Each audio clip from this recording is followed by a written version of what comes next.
Betty, Fritz, Duncan, class of '66.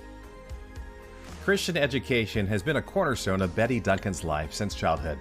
Raised on a remote Montana farm about 60 miles northwest of Billings, Duncan and her two younger brothers, Tim and Lyman, were initially homeschooled, since the nearest public school was 10 miles away and winter roads were often impassable. The arrangement also allowed for Christ-centered learning, something that was important to Duncan's parents as they both overcame significant obstacles to finish high school and weren't able to attend college. The local school board became unhappy with Duncan's homeschooling, and to keep the peace, the children were enrolled in the church school in Billings. Doing so required significant sacrifice on the family's part, however. Duncan's mom took jobs cooking and cleaning for other families to make it possible. After graduating from Ellis Academy, Duncan enrolled at Walla Walla University. Once again, the family made sacrifices to realize the dream of higher education for their three children. Duncan took a job working at the campus laundry to afford tuition. The work was demanding, she recalls. The heat and humidity could be stifling. At times, she wondered if she could continue. With the encouragement of laundry manager Mr. Mandigo and a supervisor, Mrs. Cowan, she persevered. Duncan enjoyed her classes and friends she made at WWU. Originally unsure about her major, she eventually chose home economics with secondary teaching certification, with the ultimate goal of becoming a dean of girls at an academy. Her courses were supplemented by hands-on experience when she was invited to serve as resident assistant by Dean Dr. Helen Ward Evans. Living in Conard Hall also nurtured her spiritual life. She recalls the Friday evening worships led by Dr. Evans as especially meaningful. During her senior year, Duncan received multiple job offers to serve as girls' dean.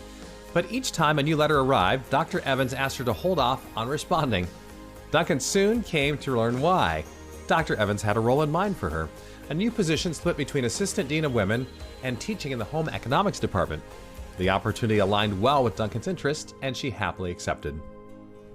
It was during those early years working at WWU that Duncan met Scott Duncan, a veteran who had transferred from La Sierra University. The two married in 1968. Betty worked as an assistant dean for 4 years before resigning to care for their first daughter, Becky. After the birth of the couple's second daughter, Pamela, Duncan was invited back to WWU to coordinate the freshman advising program.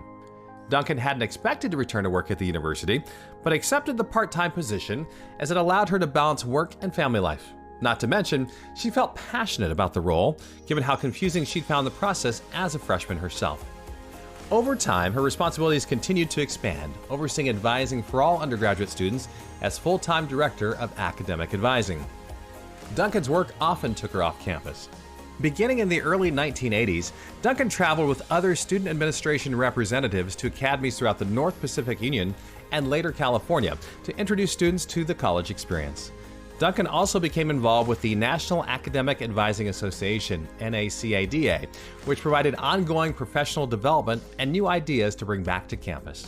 As she continued to brainstorm ways to improve the student experience, Duncan, along with two others, developed the week-long freshman orientation program Jumpstart in 1999. Duncan retired from WWU in 2016, but her commitment to students carries on today. For the past decade, she's continued to mentor incoming freshmen, helping them make early connections at WWU and easing their transition into college life. She also volunteers in her church's Sabbath school, creating a welcoming space for young families to engage in worship with their children. It's a testament to a life dedicated to fostering education and growth with Jesus at the center.